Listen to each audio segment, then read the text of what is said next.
আসসালামু আলাইকুম। আজকে আমি জানিয়ে আসছি সেটা হলো সরিষা ফুল। তো সরিষা ফুল দেখতে মনে হয় যে আসলে খুবই সুন্দর একটা জিনিস, আপনারা সবাই ছবি তুললেন, কিন্তু এটার পিছনে যে আসলে একটা ছবি আছে বা একটা গল্প আছে সেটা হয়তো আপনারা কেউ জানেন না।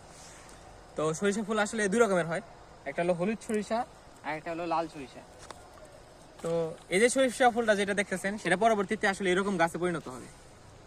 তো এইরকম গাছটা কিরকম দেখেন, দেখে বোঝা যাচ্ছে একটা এই কোষগুলো যেটা আছে সেটা একটু ছোট ছোট, আর যেগুলো একটু কোষগুলো আছে এটা একটু বড় বড়, ঠিক আছে। তো এই যে কোষগুলো যেটা বড় বড় সেখান থেকে পরবর্তীতে হলুদ সরিষা বের হবে, আর যেটা কোষগুলো ছোট ছোট সেখান থেকে পরবর্তীতে লাল সরিষা বের হবে। দেখেন আপনাদেরকে দেখাই, যদি আমি এখান থেকে একটা সরিষা বের করি তাহলে দেখা যাবে এখানে দেখেন, এখানে দেখেন সব লাল সরিষা হলুদ সরিষা বের হচ্ছে, ঠিক আছে।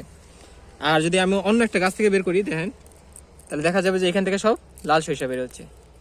এটাই হলো সরিষা ফুল। আর শুধুমাত্র সরিষা ফুল দেখে আপনারা বুঝতে পারবেন না যে আসলে এটা লাল সরিষা না হলুদ সরিষা। এটা আসলে বুঝতে হবে পরবর্তীতে, অথবা যারা টেকনিশিয়ান বা ভালো বুদ্ধিমান বা এটার মধ্যে অনেক বেশি জ্ঞানী তারাই মূলত আগে থেকে জানতে পারবে, ঠিক আছে। তো আজকের মতো এটুকুই।